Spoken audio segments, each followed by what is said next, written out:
Hi, everybody. Welcome, and thanks for attending today. Excited to have you here, excited to present, excited to have a discussion about this, and hopefully provide some information and knowledge that is valuable to you. Deb, do you mind moving the slides up a little bit there? So, what are we here for today? Navigating change with confidence. Are your leaders ready? And so, you know, we're today, change is a constant. Change is a given. And the business environment and business in general is seeing so much change. It's constant. And we know that from research, leaders are our most important resource when it comes to helping support change for our team and our teams. And but the question is, what does leadership what like sorry um what does it look like? What does it entail to have a leader supported and ready and enabling change? What does it take for them to be successful? And those are the kind of questions, and those are the kind of information we're hoping that you'll learn today as we talk and share information. Before we get going too far here and I introduce my colleague on the call, I want to talk a little bit about online business systems. Just quickly here, we're an organization that operates all through North America and EMEA. We have about 400 different consultants. And for the last 37 years, we've been helping our clients navigate their digital transformations securely. And we have a number of different services, as you can see down below here. But without going into the great detail, because I know you're really interested to hear what Deb has to say, all I want to say is that when doing and helping our clients with digital transformation, the key thing here is that there's going to be a lot of change. And that change, if it's successful, will help you achieve your ROI or other benefits that you're hoping for. And that really depends on the adoption of your change by the people who use your system. It might be your internal users, it could be your customers, it could be anyone. And so we've become adept and developed a lot of capabilities around helping our clients navigate this change process. And one of our key services is our change management services. And and this is what Deb is part of. And so maybe Deb to the next slide.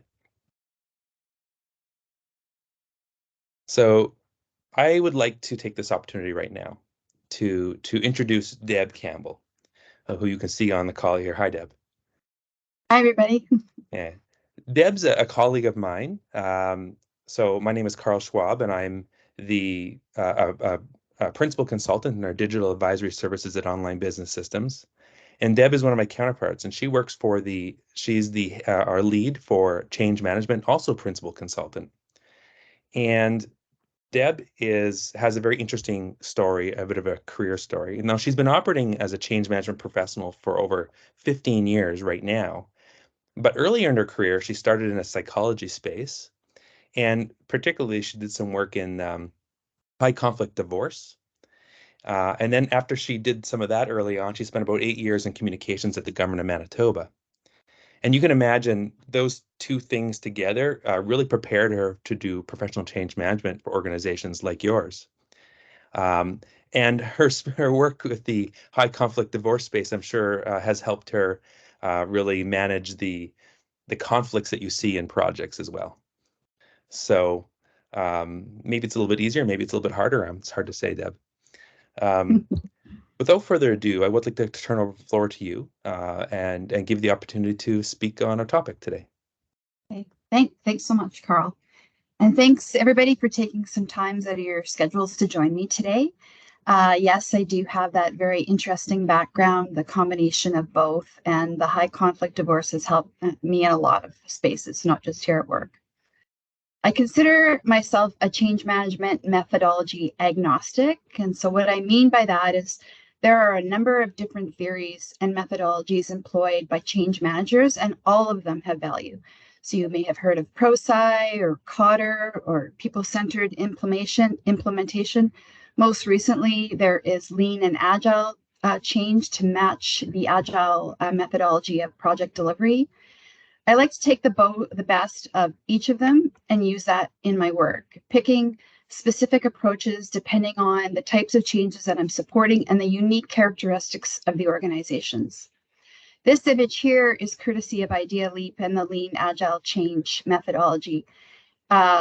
It's obviously very wishful thinking. You have a project, you have an idea, you send out some emails, everybody loves it, and all of a sudden change happens. And so we just wish that happened. If anybody has worked on a project, you know this is really not the case. I'm going to take a couple of minutes just to talk about, at a very high level, what OCM is. Some of you may be familiar with it, and some maybe not so. This slide here is courtesy of ProSci, a very common change management methodology. I like this slide because it helps differentiate the difference between, on the top, that technical side of a project being ready. So IT and the organization has done a lot of work to develop and prepare either a technical solution or a program or an initiative, and it's really ready to be launched. And that's terrific, but there is a whole other side to project success, and that's people readiness. And that bottom side is getting the people ready. If that's not there, there's a gap in ROI. It's also kind of worth mentioning just at this point that there are small, medium, and large transformational projects. So each project has a different level of change management support required. An example of a small project would be moving files to the cloud.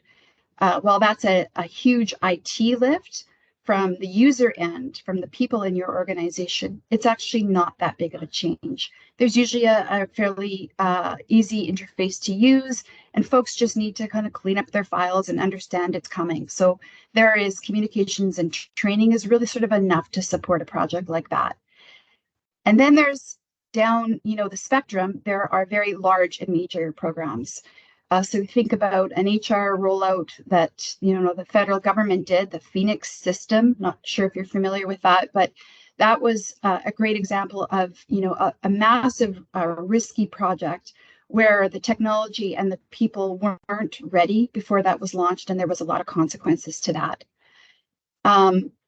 In a nutshell, the bigger the behavior change that's required, and the greater the number of stakeholders are impacted, requires a bigger change management effort.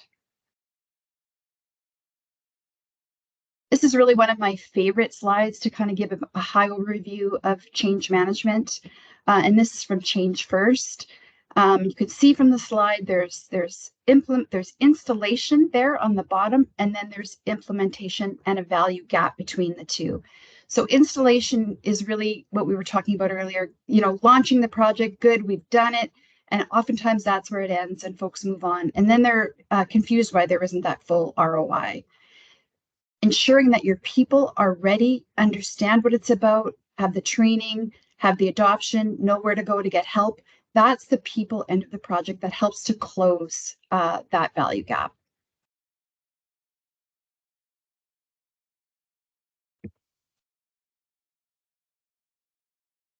So what are the costs of poor change management? There are organizations expending great effort and money to meet the IT needs and yet failing to meet ROI. I'm going to give you a quick example. I was working with a post-secondary institution recently, and the IT department contacted us because they were putting great effort into developing technologies to meet the needs of the university, and very confused as to why there wasn't the adoption that they wanted to see. We participated in a bit of an investigation, a change management assessment in the organization to try and figure out what was really going on. Some of the organizational attributes of that organization were things like faculties operating very separately from each other, which apparently is quite common in the university space. So that made it very hard for IT to roll out new technologies successfully across an organization, because it was almost like they were doing it for 9 different organizations. In addition to that, there was some breakdown in communication between who does the corporate communications, who does the project communications. There was also a lack of stakeholder engagement. And that also created the gap where sometimes the solutions that were being created wasn't meeting the stakeholder end user needs. So really a lack of engagement of stakeholders throughout the process.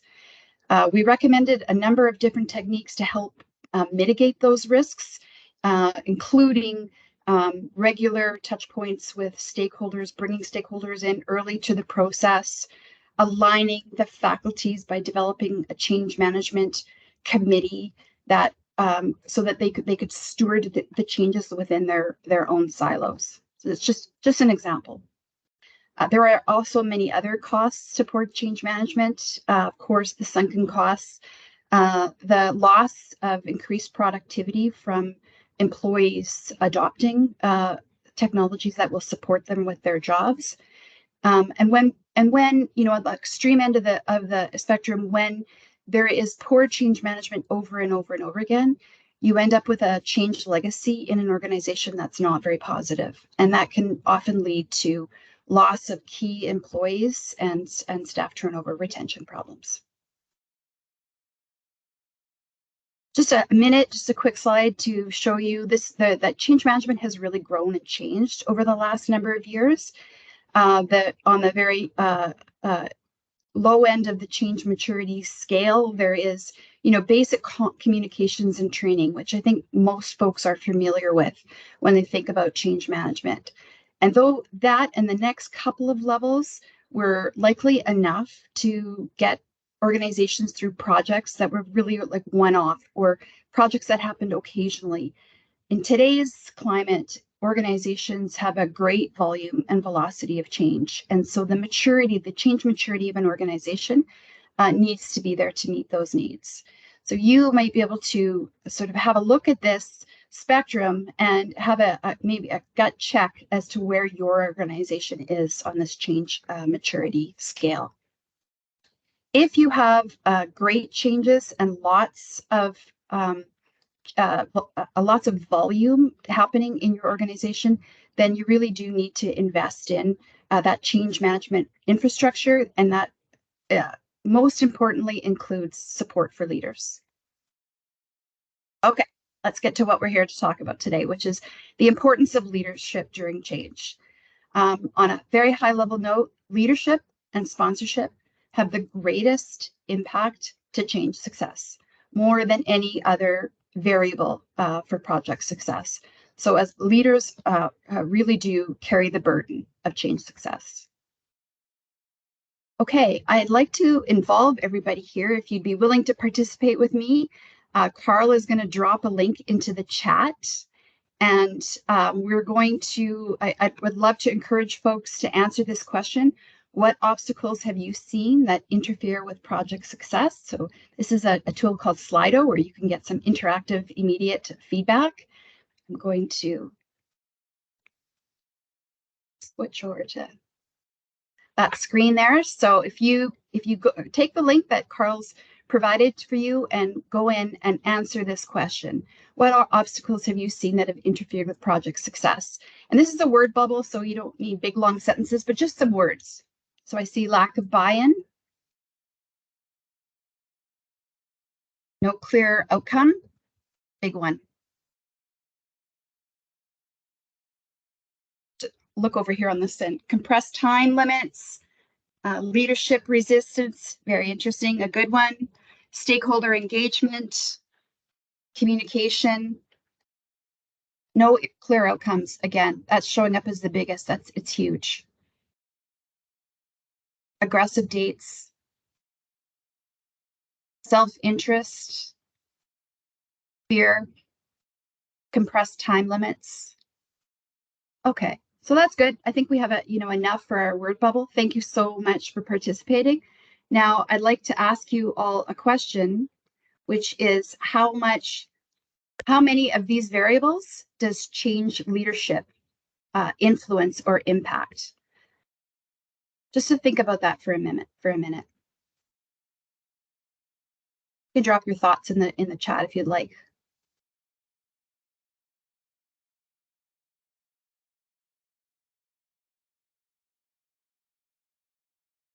So really, if you've had a moment to reflect, leadership has an impact on almost all of those things that you described there. So while there are project teams to support the rollout, while there are teams that are working on the initiatives and the progress of a rollout, it's really at the very end, at the end of the day, it's leadership that has the impact to solve those problems. So your leaders really do need to buy in, to understand what's expected of them, and to support the change. A few extras that we've got in here is poor executive alignment. That is it's a huge concern when folks right across, especially at that executive table, don't fully understand the why of what you're doing and the how. A lack of planning, resource and budget constraints, unclear, inconsistent goals. I see that often where projects are launched, but they are missing those clear success measures. Inability to scale beyond pilot. Another big one, under communicating a powerful vision and over communicating a poor vision. Nothing like a poor vision to kill buy-in. And then, of course, insufficient change management, infrastructure, and change fatigue. Okay, this slide here is a bit of it's an oversimplification of all the many variables that help projects to be successful. But I think the key variables are really here. So if you look, the thrust, the primary thing that moves that plane is prepared and enabled leadership. They're really the pilots of the initiative. You get great lift when leaders and leaders throughout your organization use engagement as a key tactic to increase buy-in. We're going to talk about engagement in a bit. Part of engagement is feedback. So being open to that feedback and incorporating feedback wherever possible when it makes sense will give you that lift to make the project even more successful. Some of the weight in your projects is organizational attributes. So in that last example, when I was talking about the siloed faculties, that would be an organizational attribute that would make it a little tougher to get project success. And also change legacy, that poor taste in the mouth that sometimes folks get from, here's yet another change, and I'm not sure this is going to work. The main components of the drag on your plane, I'm sure folks have heard of resistance. I personally prefer to use the word response. So resistance has that very negative connotation. And what we find with resistance, employee resistance or response, is that there are usually some very good root causes underneath the resistance. And taking some time to really understand what that resistance is about will go a long way to making your projects better. So again, that ties into engagement.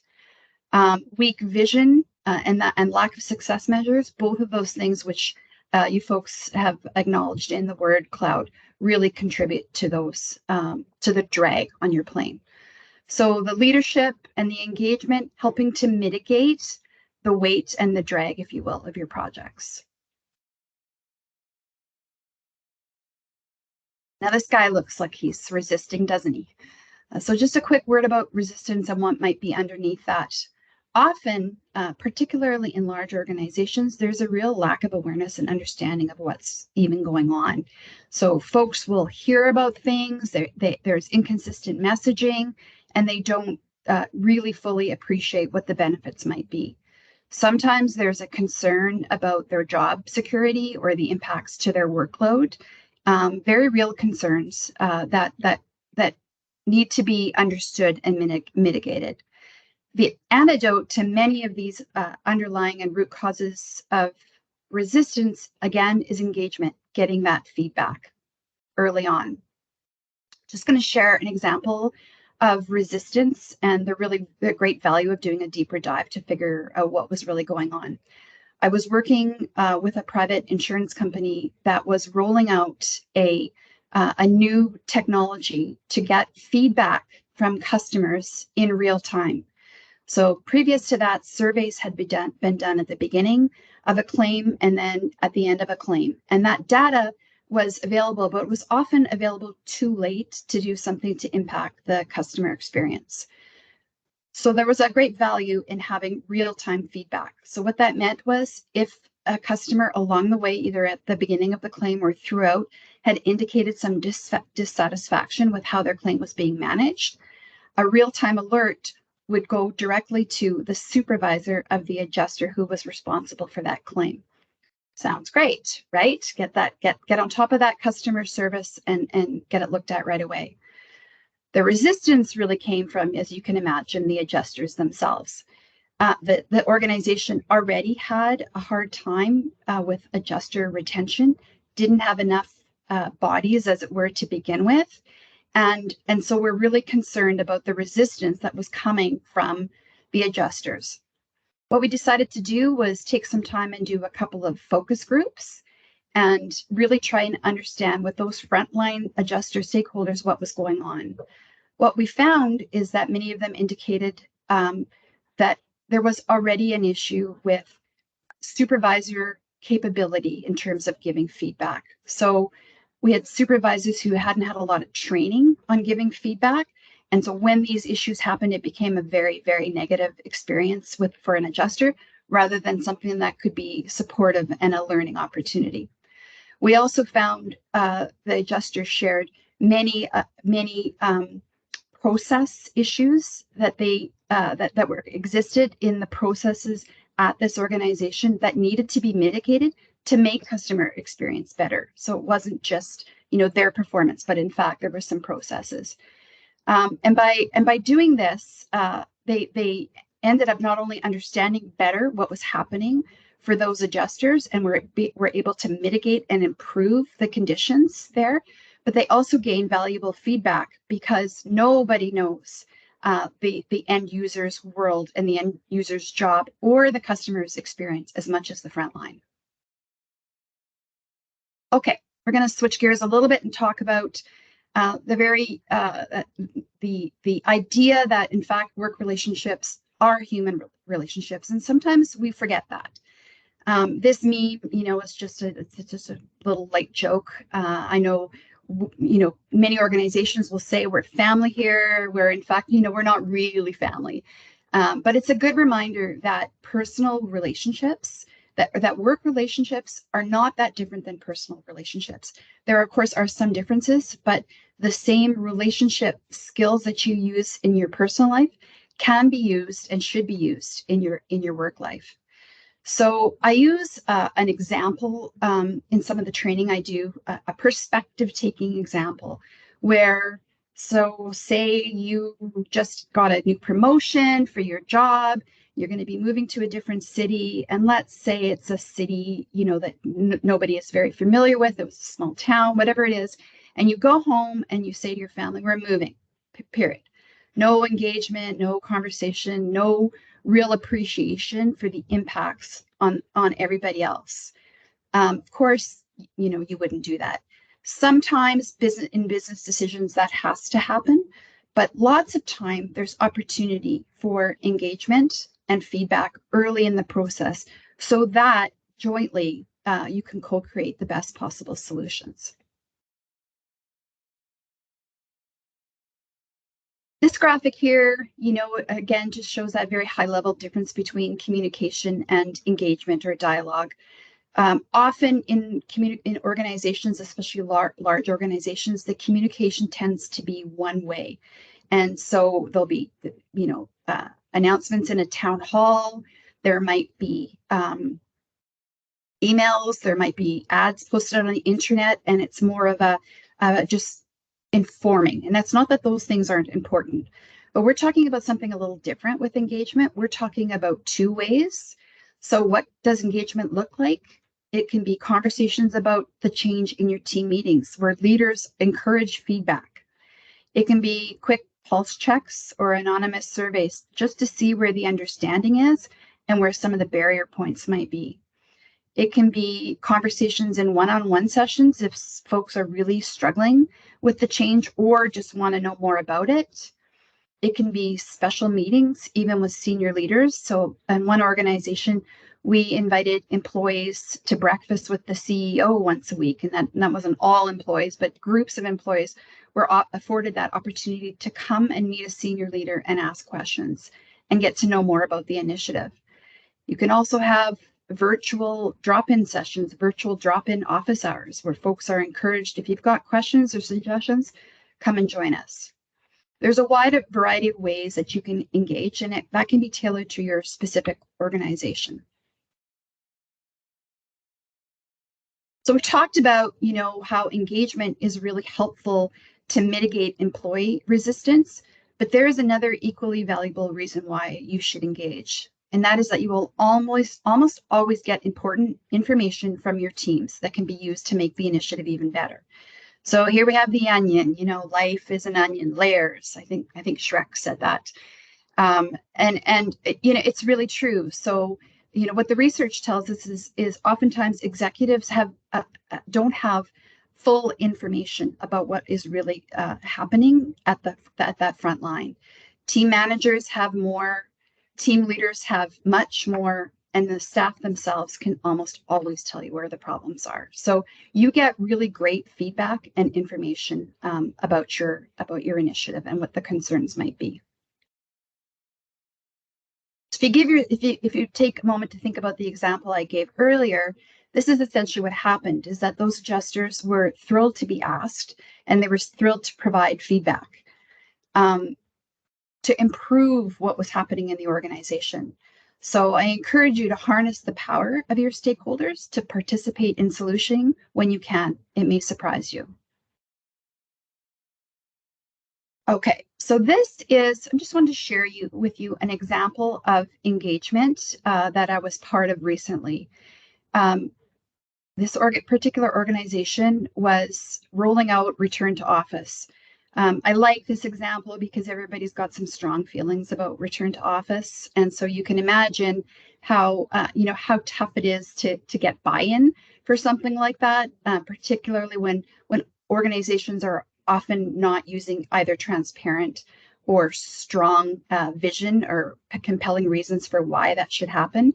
But this particular organization had no choice, was bringing folks back to the organization, into the office, at least a few days a week. So we did an initial survey. So these are before and after pulse checks. Don't worry too much about the detail on there. But just to notice that in the before, we had 24% of leaders who were really very confused about why this was happening, and 18% who had a very low feeling of desire, very low buy-in for this thing. So we know how important leaders are to lead your teams back to the office, and if you don't even really have that buy-in at that level, it's a concern. We conducted a number of different engagement opportunities for those leaders. And so fortunately, our after results were 4% and 1% of folks who had a lack of understanding or a lack of buy-in for what was happening. This slide shows the number of different activities with the words in red, all being engagement opportunities. And I won't go through each one of them, but we did some very extensive engagement with leaders so that we could work through what some of their concerns were, what proactive things that we could employ to make the transition better. And it really paid off in the end. Okay, let's talk a little bit about what are change leaders responsible for. I mean, everything. Just kidding, not everything, but lots. Leaders really have a lot on their plates for full project success to happen. For starters, it's vitally important that all leaders are aligned. And often I think folks in organizations think this has happened. There's been some announcements, there's been some communication out, and the assumption is that leaders fully understand, they are aligned, they know how this is going to roll out. For for large projects or major initiatives, it's critical that the whole executive team is aligned first, and then the successive layers of the organization of leadership. Leaders are, in fact, the guardians of the vision. They will, they need to champion the change They need to be part of defining success. What does that success look like? We can't get to the location with the plane or land it without defining the success of that, of what that really looks like. They need to provide clarity to project goals, because for those who have been involved in a project before, things change along the way. So leaders need to be very regularly involved with project teams and understanding how the change might be morphing along the way. They need to remove barriers whenever they arise. And often it's only at the very leadership level that that can happen. They are best to engage teams and incorporate the feedback wherever they can. They are also responsible for managing the capacity for change. And so what do I mean by that? In big organizations, there's often a lot of change happening at the same time.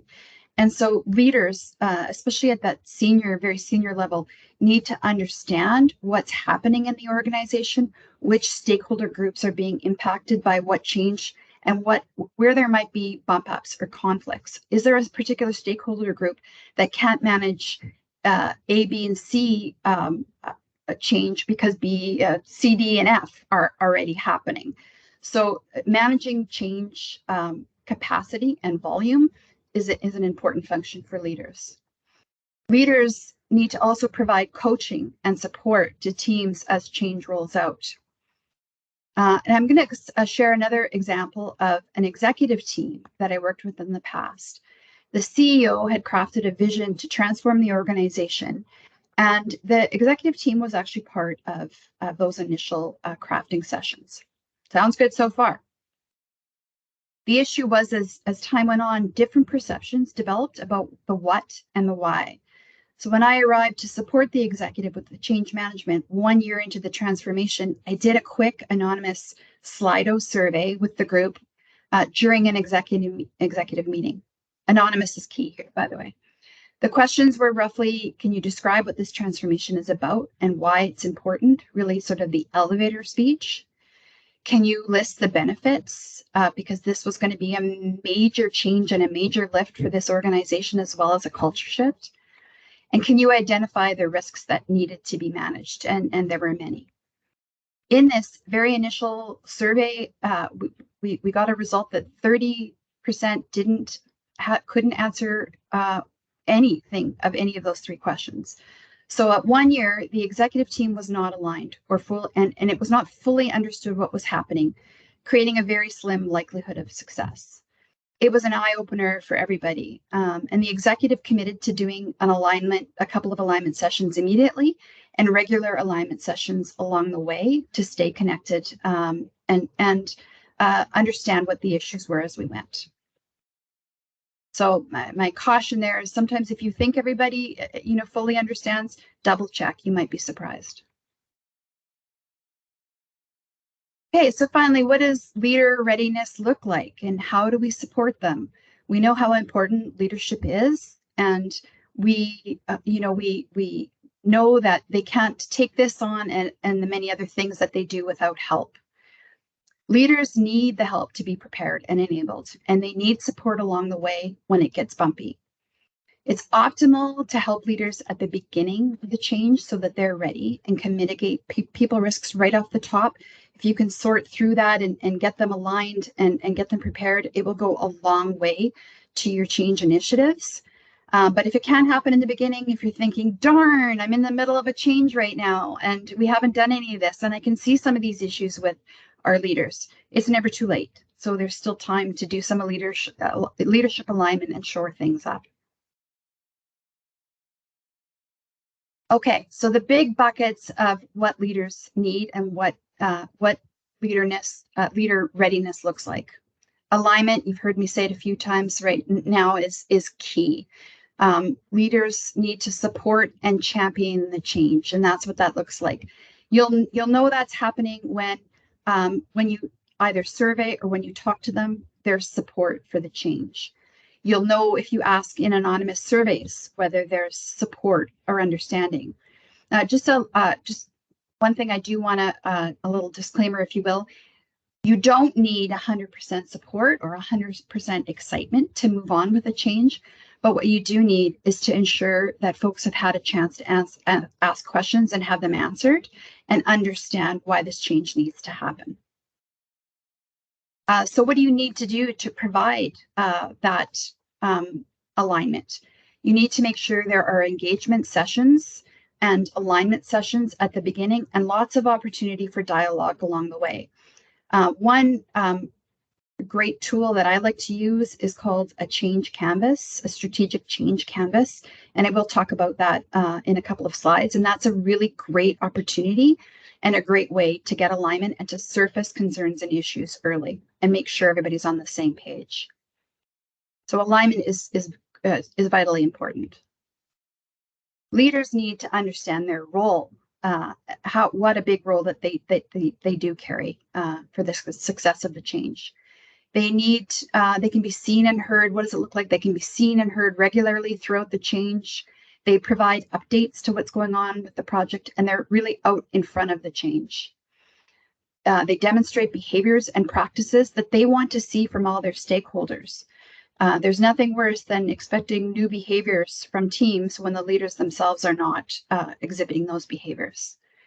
And leaders who understand their role are ready to answer questions and provide feedback about the change and liaise with change project teams along the way wherever necessary. So how do we help leaders to get there? Again, we can provide training sessions about their roles, ensuring that they understand their vital importance, and provide regular opportunities for them to ask questions and to be involved.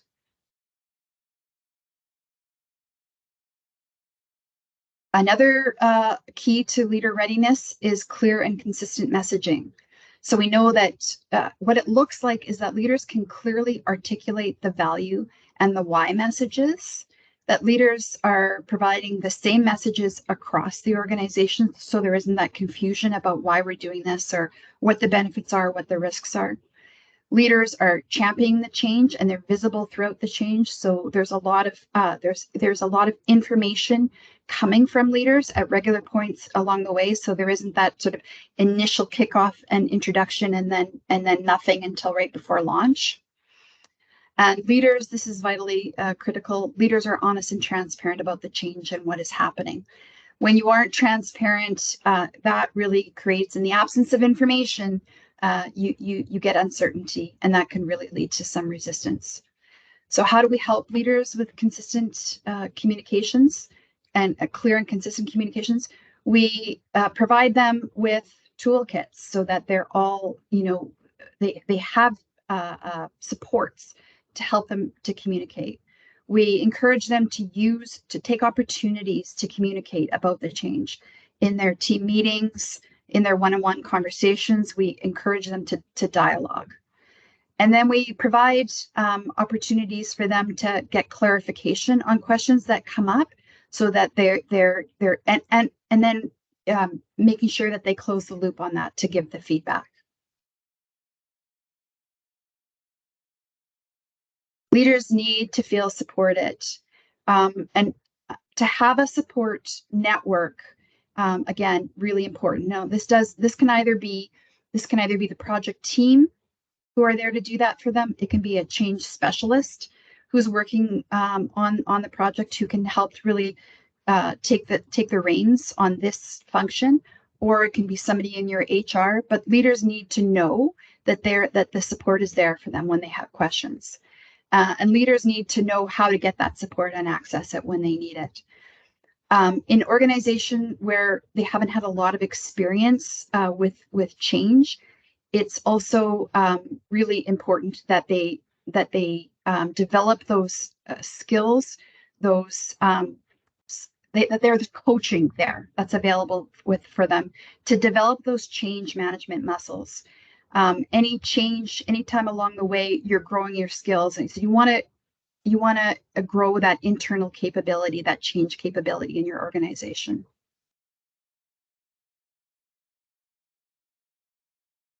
Okay, my last slide here. I just want to talk for a minute about a great way to encourage alignment, to facilitate alignment, and that's a change canvas workshop.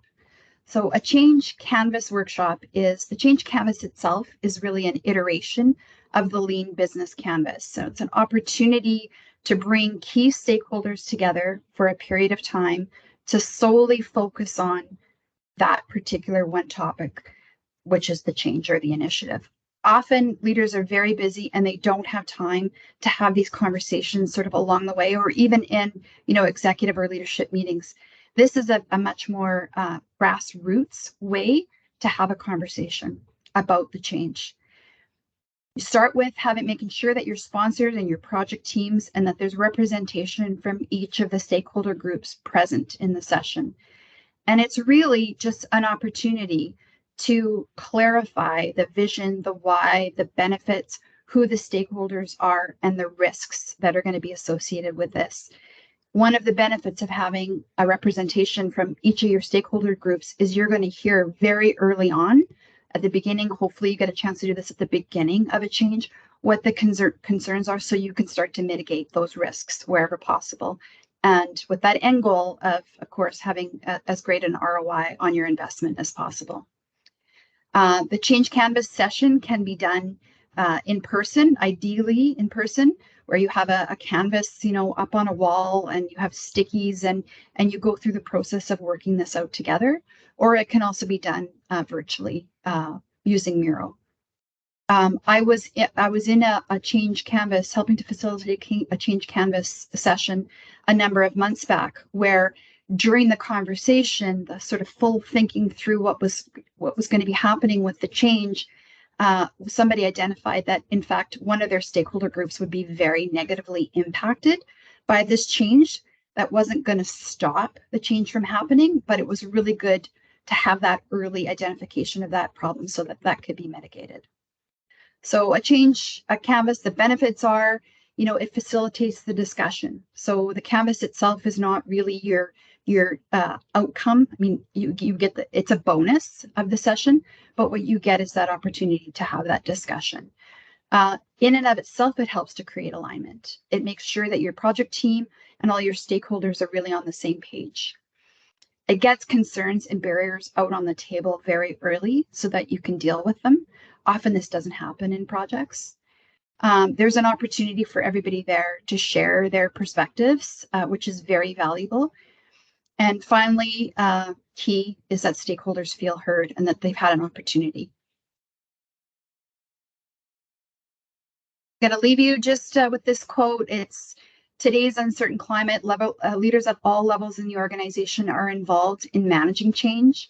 While senior executives set the organizational tone, those in middle managers or the leaders on the front line and the team leaders are also play a critical role. This is from an article in the Harvard Business Review. I understand that after the session is over, you will all be receiving a recording of this session, as well as a list. I will provide you with a list of some articles, really helpful articles to read that will help you with your leadership journey. Thank you. Well, Deb, thank you very much. And stay on the line here. So I did put something in the chat earlier on. I wanted to get right into the presentation, make sure we had a lot of time. But we do have a few minutes here, if everybody would like to ask some questions. And we could do it in different ways. You can raise your hand and use that little raise hand feature at the top of the screen, and then I can unmute you and we can actually ask a question of Deb, and Deb can answer the question for you live. Or, if you want, you can put a question into the chat, and I'd be pleased to read it out and have Deb answer it that way too. But please go ahead. The lines are open, so to speak, and Deb's excited to answer some of your questions.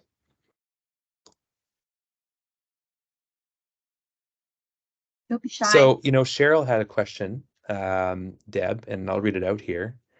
And maybe it was talked about in your quote kind of at the end there, which was kind of nice. But she wondered, how do you define a leader? Like, who's a leader versus a stakeholder? If you could clarify that, that'd be great.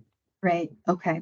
So what I mean by leaders, I use that sort of catch-all phrase, but you have several layers. Most organizations have several layers of leaders in their organization. So For sure, that top layer, which is your executive team, your CEO and executive team, are those very senior levels. And that's really where that alignment and buy-in really needs to start. If it's not there at that very senior level, it's unlikely to cascade down through the organization.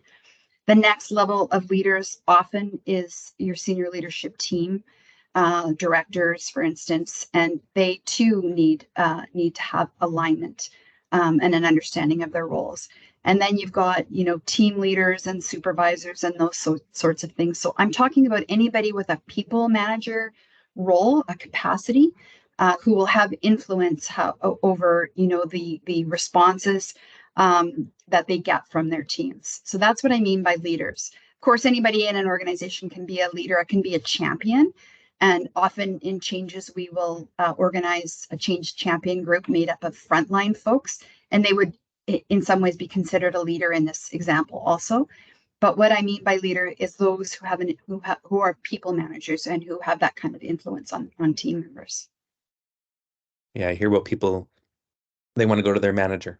When they want to hear about change, they want to hear from their manager, right? So that's kind of the key aspect here. I remember reading a stat during COVID that in fact employees were trusting what their leaders said, their direct leaders said about COVID more than anybody else. So more than the media, more than anybody else. So leaders, I think, often don't realize the impact they have on their team members. Great. Thanks, Deb. Got a couple more questions popping up here, so just move on to the next one. On a change canvas, can you share some sample questions for engagement and support quadrants on the change canvas?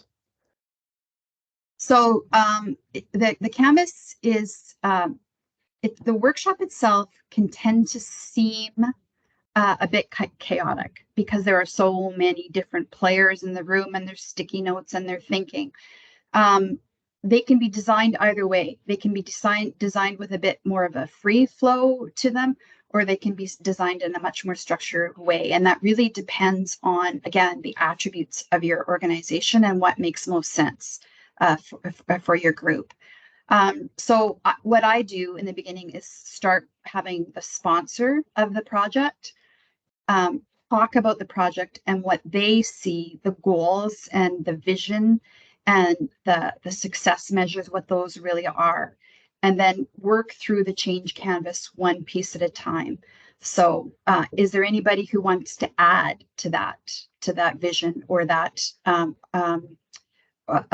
to the vision or what the sponsor is saying? Sometimes sponsors leave out gaps and project teams will fill things in. And so jointly together, we work through and come up with a vision. And then in the next, let's just say it's benefits, what would be the benefits of this?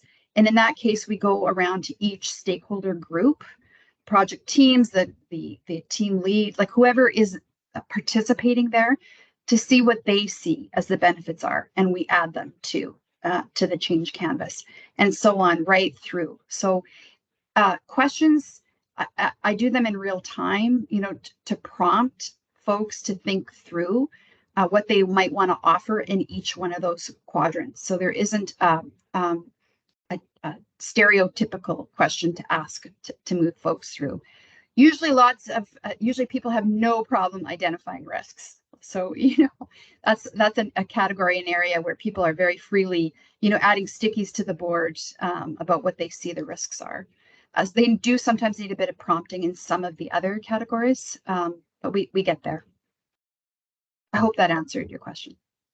I hope so. Thanks, Deb.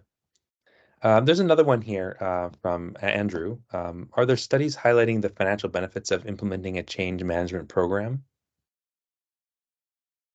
That's a great question. And I'd be happy to do a little bit of research for you about that to be able to kind of quote exact stats for you.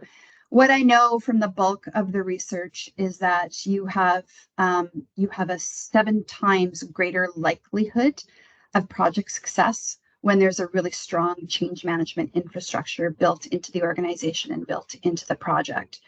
But I'd be happy to take that away and do a little bit more research and provide that in a follow-up email. the kinds of benefits and the amount of benefits really vary from organization to organization, depending on, again, your organizational attributes and what you have in place there. So for instance, if you don't have a full communications department or a training, an L&D department, then you get a huge big bump from adding change management to the mix. If you have a lot of silos in your organization, or if your organization is very big, you also get a huge bump there. So the underlying goal and value in change management is for that perspective to come in and really have a good look at your unique position and your unique situation and help you identify where the gaps are to fill those gaps in. Yeah, and it enhances your ability to achieve your financial benefits as well, right? That's another aspect here to keep in mind. Yeah. So when I say success of projects, I mean meeting the intended ROIs. Mm-hmm. Thanks, Deb. Another question that popped up here. So this is from Keegan. So if a project is well underway, is there still a value in having a change canvas session? Are we too late? Absolutely. Yeah. No, absolutely. Yeah. In fact, sometimes you can do a change canvas right at the beginning, and then you're starting to see signs that there's some issues or things bubbling up, whether that's in your organization or on project teams, and you need to have another one. So I'll give you an example of that. Again, that return to office project that I was involved with. There was sort of this initial understanding of what that program would look like. And then as it went along, unintended consequences such as folks who didn't have childcare, or folks who couldn't return in the right amount of time. Other things started to bubble up, and so we needed to re-clarify the goals and understand how we can adapt to some of this that was happening. And we had another change session. A change alignment session is a really good thing to do when projects are stalling and sputtering, to try and get to the root causes of why that's happening. So yes, change canvas ideally in the beginning and throughout whenever you need them, but it can happen in the middle of a mess to help you sort through it. You talked about the importance of creating opportunities for dialogue. And the changed canvas to me seems like it's a tool to structure a dialogue if you don't have, that in place. Absolutely. Yeah. Great. Thanks. I hope that answered your question. Are there any other thoughts or any questions, any comments? Prefer to speak it, just put your hand up, use the raise feature, and I'll unmute you and everybody can hear your voice.